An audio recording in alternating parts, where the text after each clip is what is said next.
My name is Nick Berra. I'm 47 years old, and I've been running Masters track since I was 40. I've been to 4 Masters World Championship games, won 4 gold medals and 1 bronze medal. Before starting his Masters career at 40, it had been a long time since Nick Berra had run competitively. The FedEx pilot and father of 2 from Enola, Pennsylvania, had run at nearby Cumberland Valley High School and as a cadet at the Naval Academy. Then he stopped racing. After running collegiately, I went through flight school and it kind of died there. There's opportunities to continue, not as at the level where I left off in college, but either it was burnout or I was too busy or I was just lazy, I don't know the reason. A fellow coach at his high school, where Nick had become an assistant cross-country coach, suggested he give a Masters race a try.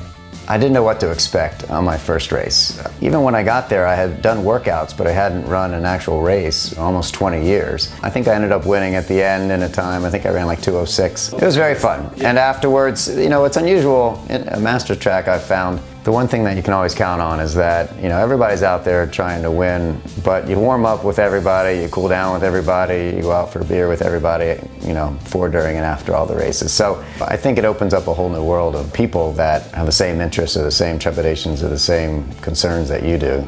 One of those concerns? How to stay competitive while fitting a race schedule into his normal life as a father.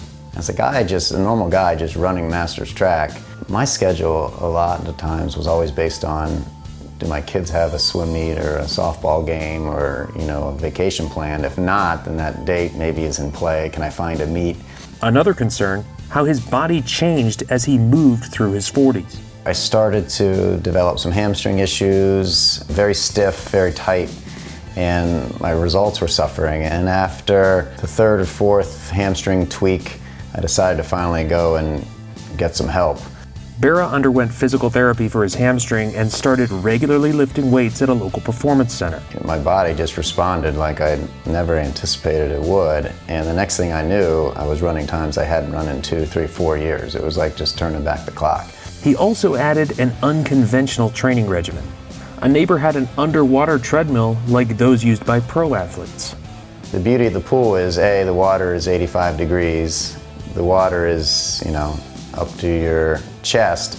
So if I get in the pool weighing 160, the body feels like I weigh 39. You got the hydrostatic pressure, you have the lack of impact on your joints. So for the last 7 years, it's been just as much as the weights, it's been a huge part of my training, and I've been blessed to have access to it, to say the least. Berra says racing has fueled his competitive spirit, but it's not the race itself he enjoys the most. The last 100 meters of a race is you have to be sick to enjoy that. But I tell people that the best feeling in the world is to be at a track meet and done with your events, you know.